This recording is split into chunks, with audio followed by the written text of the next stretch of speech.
안녕하세요. 우리는 매일 눈에 보이지 않는 아주 강력한 힘에 영향을 받으면서 살아가고 있습니다. 바로 감정인데요. 이 감정이 어떻게 우리를 살리는 약이 되기도 하고 또 때로는 가장 파괴적인 무기가 되는지 오늘 그 비밀을 한번 파헤쳐 보겠습니다. 아마 다들 이런 경험 한 번쯤 있으실 거예요. 나는 기분 좋게 멀쩡히 있었는데 어떤 방에 딱 들어가는 순간 누군가의 그 싸늘하고 언짢은 기운이 나를 확 덮쳐서 순식간에 에너지가 쫙 빨리는 느낌. 대체 왜 그런 걸까요? 자, 이 미스터리를 풀려면요. 우리 뇌 안에 숨겨진 아주 놀라운 생물학적 메커니즘부터 들여다봐야 합니다. 자, 과학적인 얘기부터 시작해 볼게요. 이 모든 현상의 시작점에는 바로 거울신경세포라는 게 있습니다. 이름 그대로예요. 다른 사람의 행동이나 감정을 내 뇌 속에 있는 거울이 그대로 비추는 거라고 생각하시면 쉽습니다. 이 거울신경세포가 실제로 어떻게 작동하냐면요. 정말 신기해요. 상대방이 환하게 웃으면 내 뇌에 기쁨 회로에 불이 켜지고요. 반대로 누군가 고통스러워하면 내 뇌의 고통 중추가 똑같이 반응하는 거죠. 이게 바로 감정 전염입니다. 단순히 저 사람 힘들겠다 공감하는 수준을 넘어서 감정이 진짜 바이러스처럼 나한테 옮겨버리는 거예요. 이건 뭐 의지의 문제가 아니라 뇌의 자동적이고 본능적인 반응입니다. 이 표를 한번 보세요. 훨씬 더 명확해지죠? 상대방의 감정은 우리에게 아주 구체적인 신호를 보내고요. 우리는 생존을 위해서 뇌에 각인된 방식으로 반응하게 됩니다. 예를 들어 분노 앞에서 방어적으로 변하거나 진심 어린 미소 앞에서 마음이 확 풀리는 거.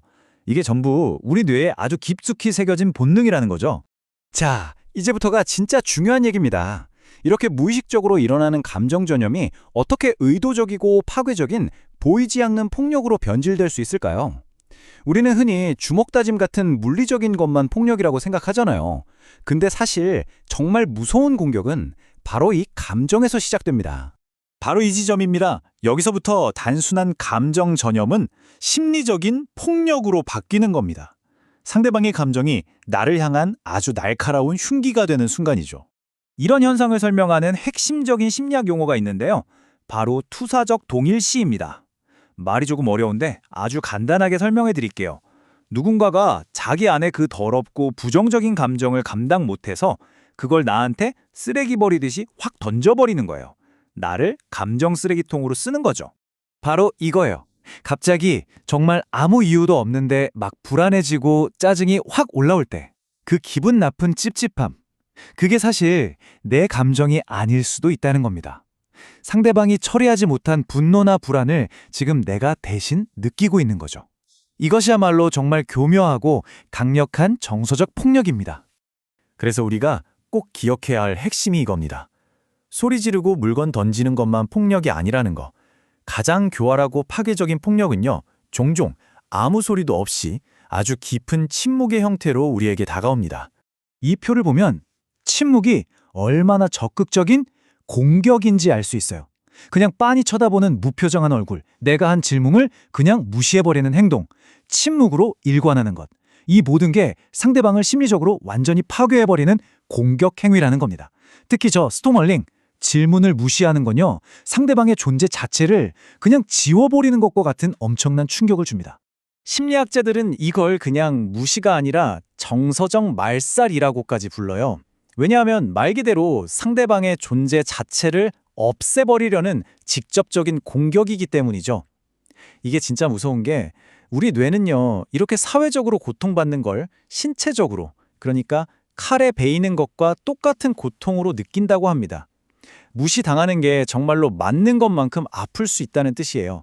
하지만 희망적인 건 이렇게 감정이 무서운 무기가 될 수 있는 것처럼 반대로 가장 강력한 형태의 약, 즉 치유제가 될 수도 있다는 겁니다. 이 슬라이드가 명확하게 보여주죠. 우리는 선택할 수 있습니다.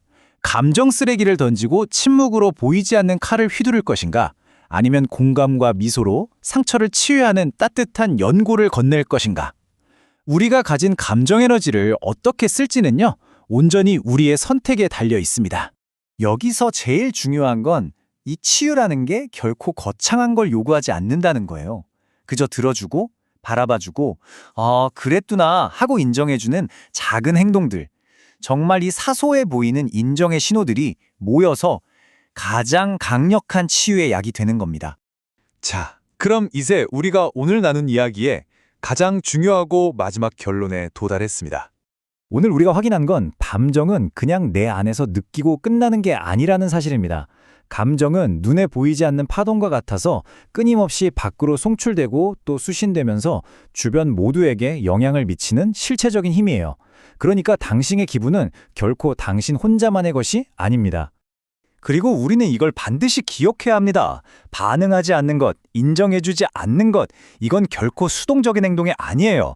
이건 때로 가장 잔인한 폭력이 될 수 있는 아주 적극적인 선택이라는 걸 말이죠. 그래서 이 질문을 마지막으로 남겨두고 싶습니다.